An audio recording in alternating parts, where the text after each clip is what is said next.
마음을 가지런히. 남인숙. 일상에서 말로만 해야지라고 생각했던 일이 있었다면 그걸 의식하자마자 행동으로 옮겨보세요. 밀린 실손보험 청구하기 같은 당연한 일이어도 좋고, 회사 앞 유명 다크아즈 먹어보기 같은 사소한 일이어도 좋습니다. 당장 할 수 없다면 이런 것을 적어두는 리스트를 만들어 틈틈이 지워나가는 것도 괜찮은 방법입니다. 내 의지가 행동과 결과로 이어져 나가는 과정을 음미해 보세요. 나는 집안에서 정체를 알 수 없는 물건을 발견하면 그냥 버린다.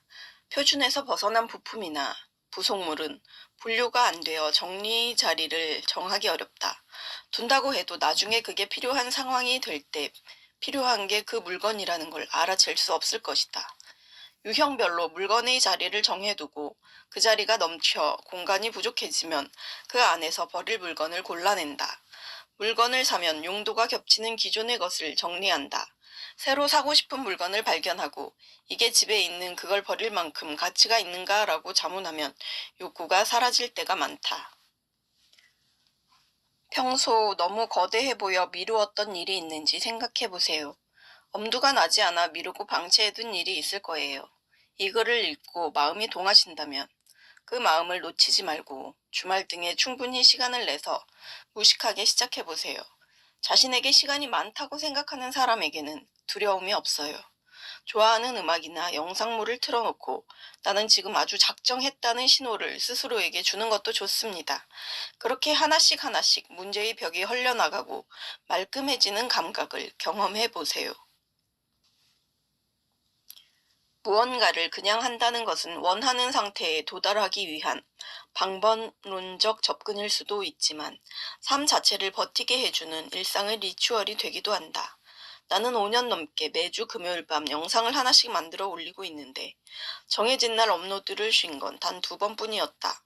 14살에 유학을 가 겨울에는 만날 수 없었던 딸이 대학에 합격해 처음으로 함께 보내게 된 크리스마스가 업로드 날과 겹친다는 걸 뒤늦게 알게 되었을 때, 그리고 아버지가 돌아가셨을 때, 이 성실함의 동기는 뭔가에 도달하겠다는 도끼 같은 것이 아니다. 누군가가 이유를 물어본다면 그냥 그렇게 하기로 했으니까 라고 대답할 수밖에 없다. 삶의 문제가 덮쳐올 때 그것에 매몰되지 않을 수 있게 해주는 건 평소와 다름없이 반복되는 일상이었다. 해도 하지 않아도 똑같이 반복되고 시간이 흐른다면 내가 조금이라도 나은 사람이 될 수 있는 일을 정해두고 계속하는 게 낫다. 정해둔 시간에 글을 쓰고 그림을 그리고 운동을 하고 강의를 하고 영상을 만드는 일은 부정 편향적이기 마련인 인간이 쓸모없는 곳에 마음을 쓰지 않게 해준다. 긴 시간 그냥 하면서 살다 보니 저만큼 앞서 있던 사람들이 다 사라지고 나만 남는 경험을 주기적으로 하게 된다. 그때마다 남아있는 것만으로도 업적이 생긴다는 걸 확인하고 놀라곤 한다. 그 어떤 것도 확신할 수 없는 세상에서 그냥이 나를 배신한 적은 한 번도 없었다. 갓 어른이 된 이들이라면 그냥 시작하기를 하며 탐색을 하면 되고, 웬만큼 자신을 알게 된 어른이라면 자신에게 유익한 일에 대해 그냥 계속하기를 하면 된다. 우리가 선택할 것은 그냥 하는 일의 크기 정도다. 작은 것을 선택하면 자신의 그릇을 살짝 넘치게 할 만큼 얻을 것이고, 큰 것을 계속하면 자기 야망과 에너지에 닿을 수 있을 것이다.